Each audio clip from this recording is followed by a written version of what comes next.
Cult. ಇದೊಂದು romantic thriller ಅಂತ ಹೇಳ್ತಿದ್ದಾರೆ, ಆದ್ರೆ ನಿಜವಾಗ್ಲೂ ಹಾಗಿದ್ಯಾ? ಬನ್ನಿ ಇದರ ಫಸ್ಟ್ ಡೇ ರಿವ್ಯೂನಲ್ಲಿ ಅಸ್ಲಿಗೆ ಏನಿದೆ ಅಂತ ಒಂಚೂರು ಡೀಪ್ ಆಗಿ ನೋಡೋಣ.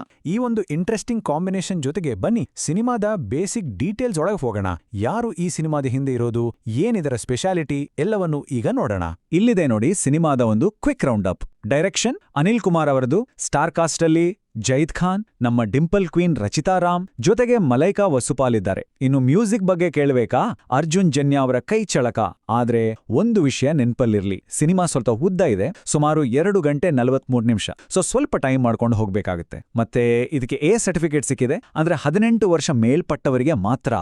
ಈಗ ಬನ್ನಿ ಅಸ್ಲಿ ವಿಷಯಕ್ಕೆ ಬರೋಣ, ಅಂದ್ರೆ ಕಥೆ. ಡೋಂಟ್ ವರಿ, ಸ್ಪಾಯ್ಲರ್ಸ್ ಏನೂ ಇರಲ್ಲ, ಕಥೆಯ ಒಂದು ಮೇಲ್ನೋಟ ಅಷ್ಟೇ. ಕಥೆಯ ಹೀರೋ ಜೈದ್ ಖಾನ್ ಪ್ಲೇ ಮಾಡಿರೋ ಮಾಧವ ಅನ್ನೋ ಪಾತ್ರ. ಅವನ ಲವ್ ಲೈಫ್ನ ಎಮೋಷನಲ್ ರೋಲರ್ ಕೋಸ್ಟರ್ ರೈಡ್ ಏನಿದೆ ಅದನ್ನೇ ನಾವು ಸಿನಿಮಾದಲ್ಲಿ ನೋಡೋದು. ಅಂದ್ರೆ ಒಂದ್ ಕಡೆ ಕ್ಯೂಟ್ ಆಗಿರೋ ಫೀಲ್ ಗುಡ್ ಲವ್ ಸ್ಟೋರಿ, ಇನ್ನೊಂದ್ ಕಡೆ ಅದೇ ಕಥೆಯಲ್ಲಿ ಒಂದು ಸಸ್ಪೆನ್ಸ್ ಮತ್ತು ಮಿಸ್ಟರಿ ಟ್ರ್ಯಾಕ್ ಕೂಡ ಇದೆ. ಈ ಮಾಧವನ ಕ್ಯಾರೆಕ್ಟರ್ ಆರ್ಕ್ ಇದೆಯಲ್ಲ, ಅದೇ ಸಿನಿಮಾದ ಒಂದು ದೊಡ್ಡ ಪ್ಲಸ್ ಪಾಯಿಂಟ್ ಅಂತ ಅನಿಸ್ತಿದೆ. ನೋಡಿ, ಮೊದಲು ಯಂಗ್ ಏಜ್ನ ಆ ಒಂದು ಪ್ಯಾಷನೇಟ್ ಲವ್, ಆಮೇಲೆ ಲೈಫಲ್ಲಿ ಬರೋ ಎಮೋಷನಲ್ ಅಪ್ಸ್ ಅಂಡ್ ಡೌನ್ಸ್, ಆಮೇಲೆ ನಿಧಾನಕ್ಕೆ ಕಥೆ ಒಂದು ಸಸ್ಪೆನ್ಸ್ ಲೋಕದೊಳಗೆ ಎಂಟ್ರಿ ಕೊಡುತ್ತೆ. ಭಾವನಾತ್ಮಕ ಫೀಲ್ ಗುಡ್ ಪ್ರೇಮ ಕಥೆಗಳಿಗೆ ಇದೊಂದು ಕಮ್ಬ್ಯಾಕ್ ಇದ್ದಾಗೆ. ಅಂದ್ರೆ ಕ್ಲಿಯರ್ ಆಗಿ ಸಿನಿಮಾದ ರೊಮ್ಯಾಂಟಿಕ್ ಪೋರ್ಷನ್ಗೆ ಫುಲ್ ಮಾರ್ಕ್ಸ್ ಸಿಕ್ಕಿದೆ. ಇನ್ನು ನಟನೆ ವಿಷಯಕ್ಕೆ ಬಂದ್ರೆ, ಜೈದ್ ಖಾನ್ ಅವರ ಚಾರ್ಮ್ ಮತ್ತು ಇಂಟೆನ್ಸ್ ಆಕ್ಟಿಂಗ್ ಅಷ್ಟೇ ಅಲ್ಲ, ಇಡೀ ಸ್ಟಾರ್ ಕ್ಯಾಸ್ಟ್ ಮಧ್ಯೆ ಇರೋ ಕೆಮಿಸ್ಟ್ರಿ ಕೂಡ ಚೆನ್ನಾಗಿ ವರ್ಕ್ ಆಗಿದೆ. ಅಂತ ಟೆಕ್ನಿಕಲ್ ಆಗಿಯೋ ಸಿನಿಮಾ ಸ್ಟ್ರಾಂಗ್ ಆಗಿದೆ. ಅರ್ಜುನ್ ಜನ್ಯ ಮ್ಯೂಸಿಕ್ ಮತ್ತು ಸಿನಿಮಾಟೋಗ್ರಫಿ ಎರಡು ಸೂಪರ್. ಸ್ಟ್ರಾಂಗ್ ಆಗಿರೋ ರೈಟಿಂಗ್ ಮತ್ತು ಕಥೆಯ ಮೇಲೆ ಫೋಕಸ್ ಮಾಡಿರೋ ಡೈರೆಕ್ಷನ್ ತುಂಬಾನೇ ಮೆಚ್ಕೊಂಡಿದೆ. ಓಕೆ, ಈ ಸಿನಿಮಾದಲ್ಲಿ ರೆಡ್ ಫ್ಲಾಗ್ಸ್ ಏನು ಅದನ್ನು ನೋಡೋಣ ಬನ್ನಿ. ಇಲ್ಲಿ ಒಂದು ದೊಡ್ಡ ಗೊಂದಲ ಇದೆ.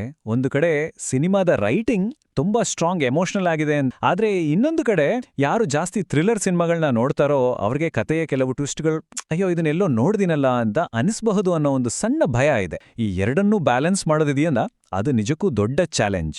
ಇದಲ್ಲದೆ ಇನ್ನೂ ಕೆಲವು ಸಣ್ಣ ಪುಟ್ಟ ಕಳವಳಗಳಿವೆ. ಫಸ್ಟ್ ಆಫ್ ಆಲ್, ಸಿನಿಮಾದ ಲೆಂತ್ ಸುಮಾರು 3 ಗಂಟೆ. ಇಷ್ಟುದ್ದ ಸಿನಿಮಾದಲ್ಲಿ ಎಲ್ಲೂ ಬೋರ್ ಹೊಡಿಸದೆ ಕತೆ ಹೇಳೋದು ದೊಡ್ಡ ಸವಾಲು.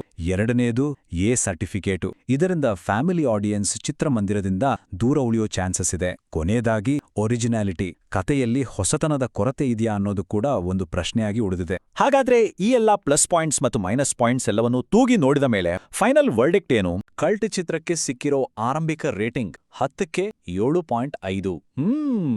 ಇದು ಖಂಡಿತವಾಗಿಯೂ ಒಂದು ಸ್ಟ್ರಾಂಗ್ ಸ್ಟಾರ್ಟ್ ಅಂತಾನೆ ಹೇಳ್ಬೇಕು. ಸೊ ಬಾಟಮ್ ಲೈನ್ ಏನಂದ್ರೆ, ಇದೊಂದು ಒಳ್ಳೆ ಪೊಟೆನ್ಷಿಯಲ್ ಇರೋ ತುಂಬಾನೇ ಸ್ಟೈಲಿಶ್ ಆದ ಎಮೋಷನಲ್ ಥ್ರಿಲ್ಲರ್. ಒಂದು ಪರ್ಫೆಕ್ಟ್ ಡೇಟ್ ನೈಟ್ ಮೂವಿ ಹುಡುಕ್ತಿದ್ರೆ ಅಥವಾ ಸಸ್ಪೆನ್ಸ್ ಇಷ್ಟಪಡೋರಾಗಿದ್ರೆ ಈ ಸಿನಿಮಾವನ್ನ ಖಂಡಿತ ನೋಡ್ಬೋದು ಅಂತ